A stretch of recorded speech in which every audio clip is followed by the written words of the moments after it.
Olá, galera! Na última aula, por meio de medições realizadas em objetos cilíndricos, nós calculamos a razão entre o comprimento e o diâmetro de uma circunferência. Hoje, nós vamos estudar os casos como que eu vou calcular esta razão quando eu estiver trabalhando com uma roda gigante, por exemplo. Calcular esse comprimento da roda gigante.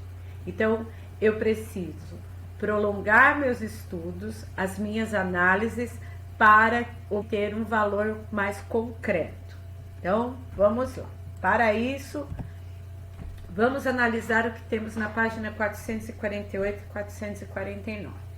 Considere na figura a seguir a circunferência de centro O e diâmetro D, inscrita num quadrado. O que quer dizer inscrita? Ela está dentro de um quadrado. Então, analisem e façam a seguinte comparação para que você possa responder qual é a medida do lado desse quadrado. O que é o diâmetro? É um segmento que parte de um ponto sobre a circunferência, passa pelo centro da circunferência e vai até um outro ponto sobre a circunferência. Analisando esta definição e acompanhando aqui com o meu mouse, você consegue perceber que, se eu traçar um segmento de um ponto da circunferência, passando pelo centro até o outro ponto sobre a circunferência, nada mais é do que o lado desse quadrado. Sendo assim, qual que é a medida do lado do quadrado? D. Continuando os estudos, calcule o perímetro. Perímetro é a soma dos lados. O quadrado tem lado com medida D. Se ele é um quadrado, todos os lados têm medidas iguais. Então, eu tenho na soma dos lados 4D. Justifique a afirmação que o π é menor do que 4. Então, vamos lá. Quem que é o π?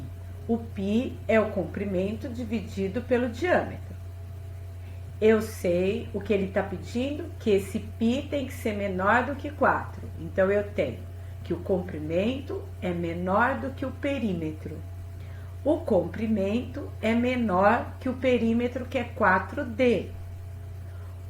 Eu quero saber o 4, isolar o 4. Eu quero saber o π, a razão entre o comprimento e o diâmetro. Então, o que eu vou fazer? Vou isolar esse 4 e vou passar o D, que está vezes eu passo dividindo.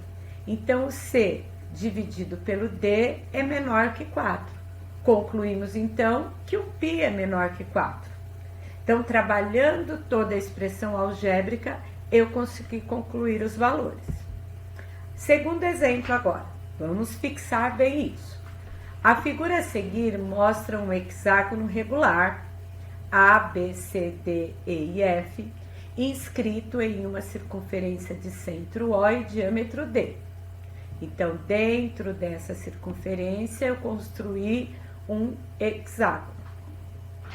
O hexágono divide a circunferência em 6 arcos. Ó, do A até o B é um arco, do B até o C outro arco, do C até o D, do D até o E, do E até o F e do F até o A. Qual é a medida de cada arco? Veja bem, uma volta completa 360 graus. Eu peguei 360 graus e dividi em 6 partes. Então, a medida do arco será 360 dividido por 6, que é 60. Letra B. Quanto mede o ângulo central? O ângulo central, galera, tem a mesma medida do arco. Se o arco tem 60 graus, o ângulo central tem 60 graus também. Calcule as medidas dos demais ângulos do triângulo. Como eu estou trabalhando com triângulo isósceles, 2 lados com medidas iguais, os 2 ângulos da base têm medidas iguais. Então, veja bem, como o triângulo é isósceles, OA e OB apresentam medidas iguais e representam o raio. Os ângulos A e B têm a mesma medida, que chamaremos de alfa. Lembrando que a soma dos ângulos internos é 180, eu tenho alfa mais o 60 igual a 180. 2 alfas é o 180 menos o 60. o alfa será 120 dividido por 2, o alfa será 60. Entendeu? Através da expressão algébrica, através dos conhecimentos de triângulo isósceles, possui dois lados com medidas iguais, os ângulos da base apresentam medidas iguais, eu cheguei à medida dos demais ângulos desse triângulo. Letra D. Qual é a medida do lado do hexágono? Então, olha só. Como AOB é um triângulo equilátero que tem todos os lados com medidas iguais, a medida do lado do hexágono é igual à medida do raio da circunferência, ou seja, o diâmetro dividido em 2, D dividido em 2.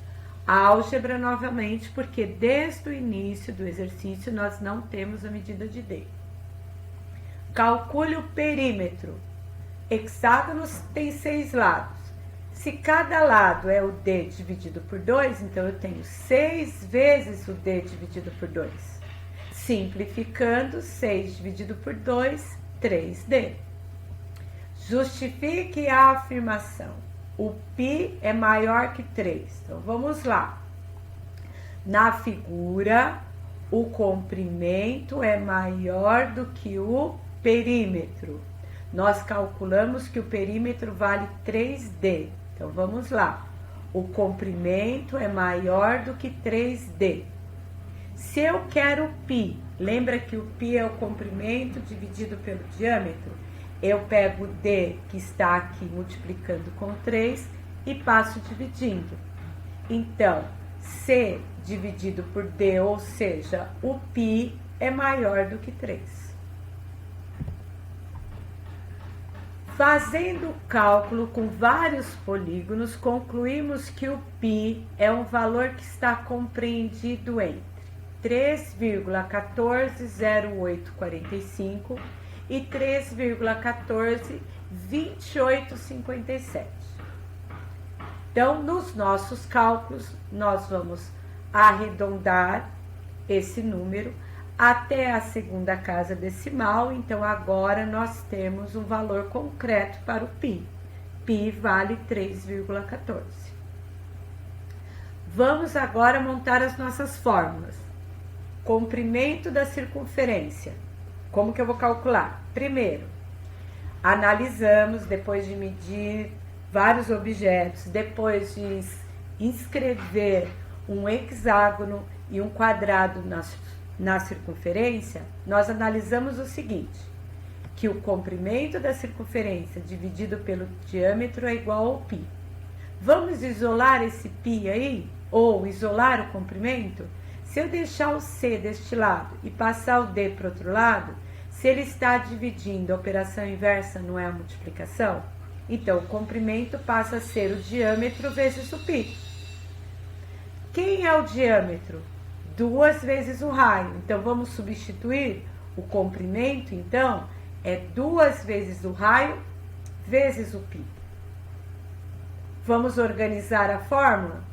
Comprimento é igual a 2πr. Viu como nós vamos conduzindo? Só que nós precisamos ter a habilidade de trabalhar com a álgebra, tá ok? E agora eu vou passar a bola para vocês. Vocês devem fazer o exercício 1 e 2, da página 451 e 452, todas as anotações, sempre com pensamento em cálculo algébrico. Tá ok? Boa sorte, um beijo, mãos à obra.